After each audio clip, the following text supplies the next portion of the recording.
Bonjour à toutes et à tous, petite chronique pour la radio CNO, nous sommes le 5 juin 2023. Existe-t-il un lien de causalité, une logique de domino en cascade entre la poussée inflationniste et les limites environnementales planétaires, et si oui, lequel? On approche les 3 millions d'hectares de feux de forêt au Canada. C'est toute la région des Hauts-de-France qui a disparu sous les flammes. Et nous ne sommes que début juin là-bas aussi. Et la moitié des feux sur 220 sont dits hors de contrôle. Donc, on atteint un pourvoir, tabernacle, comme on dit là-bas. On est encore loin, c'est vrai, des 19 millions d'hectares et 3 milliards d'animaux morts du début 2020 en Australie, mais le Canada ne brûle pas, ou si peu, et surtout pas avant l'été. Mais souvenez-vous des feux de forêt en Pyrénées-Orientales de février dernier, la saison s'annonce dramatiquement torride. Ça y est, 5 chiffres, je vous ai peut-être déjà perdu si vous êtes comme moi, incapable de retenir un numéro de téléphone du premier coup. Mais en plus, j'ai plombé l'ambiance, mince.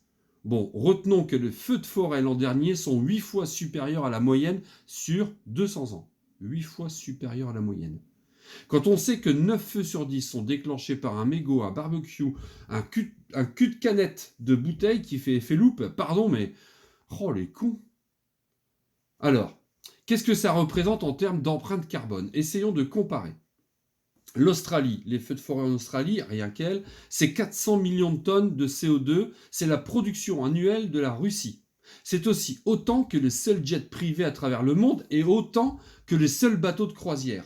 Je vous suggère d'y penser au moment du dîner du capitaine. Ça fera un beau sujet de conversation si vous tenez absolument à finir par-dessus bord. Vous avez remarqué comment un écolo en arrive toujours à venir taper sur ses adeptes innocents de jets privés et de croisières? Bon, attendez, c'est pas fini de toucher à leur prétendue liberté de polluer. Une salade bio coûte 1 euro, alors que la bonne et parfaite salade traditionnelle, elle, seulement 70 centimes.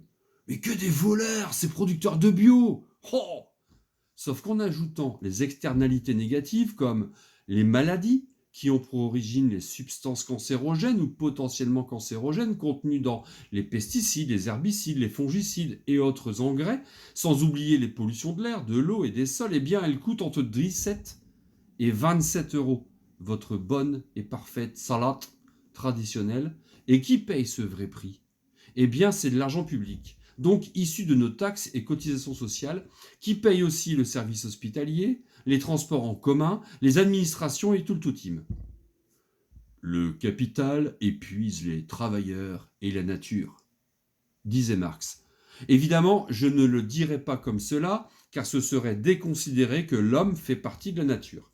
Dire que le capital épuise le vivant apparaît plus juste, mais on comprend bien l'idée, Karl. Nous avons dépassé la 7e des 8 limites planétaires. Et avec l'ère du capitalocène, les forêts n'ont pas fini de brûler. Et avec elles, l'inflation. Puisque tout est marchandisé au niveau mondial, on peut comprendre que les marchés perdent en confiance en l'avenir.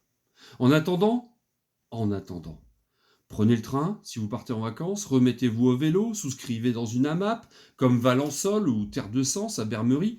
Ils sont sur Facebook et surtout, portez-vous bien dans ce monde en éveil. Bonne journée.